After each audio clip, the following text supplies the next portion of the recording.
This is the boiling frog's moment of truth.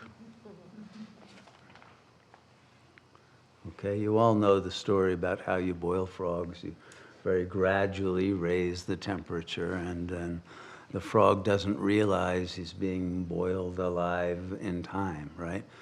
But there's a moment when the frog suddenly awakens to the fact that, hey, it's getting hot in here. And it realizes that it's not staying the same. It's actually getting hotter. And if this keeps on, this is not going to be very good for my health, right? So the frog has that moment in which it still has the strength to leap out of the pot. And then there's the second moment that comes at some point afterwards where it no longer has the strength to leap out of the pot. Most souls now are within those two moments. For some, they've already gone past the second moment. For some, they're approaching the first moment, but they haven't quite become aware of how hot it really is yet. And they're trying to talk themselves out of it and say, no, I am imagining it's a little hotter, you know, or, okay, it's 1 or 2 degrees, but I'll adapt to the new normal. And, you know, I can stay in here and find ways of coping with the situation. And then not taking advantage of the fact that it was the last moment when one could leap out of the matrix and gain liberation. Because it takes great strength. It takes strength of will, and it takes an understanding, a deeply processed level of wisdom about the nature of what is really going on that is necessary to give one the strength to take the leap into the unknown, right? In a way, it's kind of like what Terence McKenna used to talk about. You know, he was a very interesting thinker of the late 20th century. And he was always talking about the end of the world, the eschaton, the transcendental object at the end of time. You know, he even predicted it was going to happen in 2012. He didn't quite get it, but not that far off. Another, decade or more off, and he'd be accurate. But the point is, when he would talk about the end of the world, everybody was very happy about it. They were laughing and enjoying it. When I talk about it, they get upset, Why? Maybe it's because we are very close to that second moment, if not past it already. So it's no longer a conceptual toy to play with.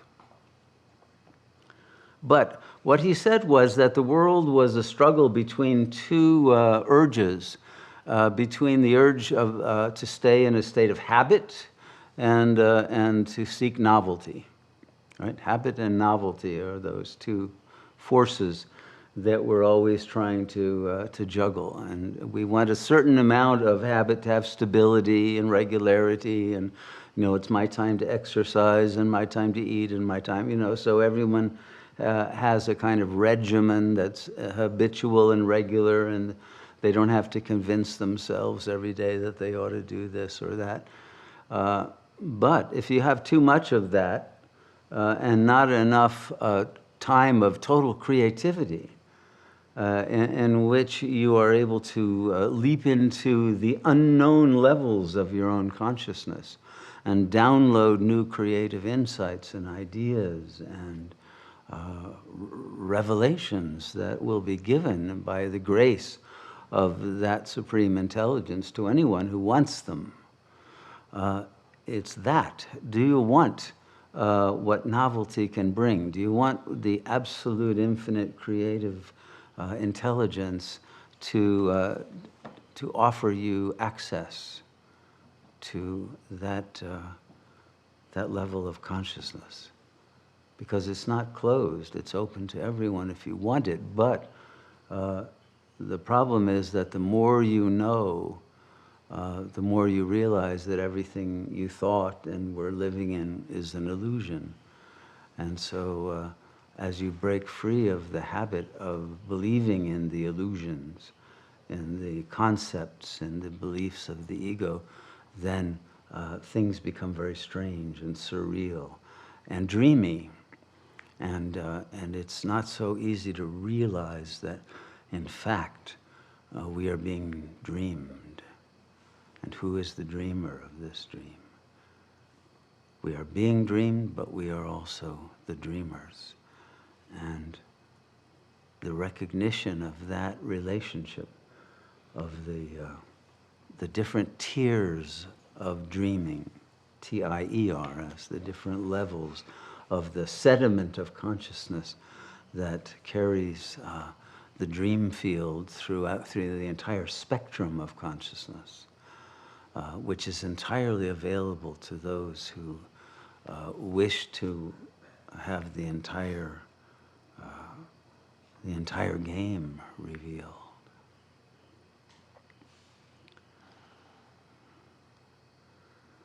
But when you get to the point that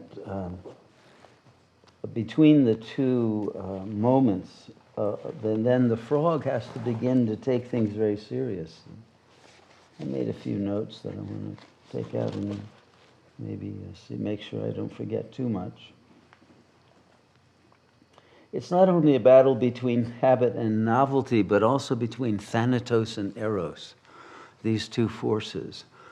Thanatos being the death drive, and it appears in that way of denial of the taking of the leap out of the pot. And the eros is the upper death drive, but it's the willingness to leap into eternal life, regardless of what is our fate in biological life. And so one needs to have the recognition that life is not inherently biological, that the level that we call bios or zoe, the zoological level, those levels of our consciousness, they're there in the drives and in the somatic manifestations. But consciousness itself pre-exists the body, pre-exists a world, and post-exists. So if we recognize and cling to that level of consciousness that is bodiless and formless, then none of what is happening here will create a disturbance. And not only will it not create a disturbance, but it will be recognized as infinitely beautiful. So, in terms of the social order, there's another point that is, I think, useful. As we get to that last moment where the frog can still even think about having a choice, there's a recognition that one's consciousness had been usurped by, or at least given over voluntarily, to a collective mindset, to a paradigm of reality that you bought into, that you didn't create. Every ego has a worldview imposed upon it, an identity imposed upon it at birth, and a structure of feelings and attitudes and reactions, and a sense of what life is about, and what one should be doing, and the ultimate source of these paradigms of reality that are carried by the ego, that you got through the family system.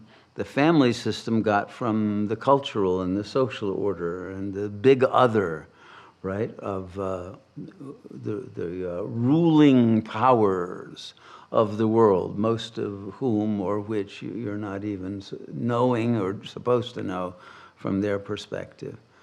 But those conditions, for example, like capitalism and all the various aspects of how one should live that you are indoctrinated into and take for granted, that is based upon the belief that you are an ego, you're a body, and your desires are all about the body and all about taking care of the family and all of the culture and the religion and the state and serving their orders, following their orders.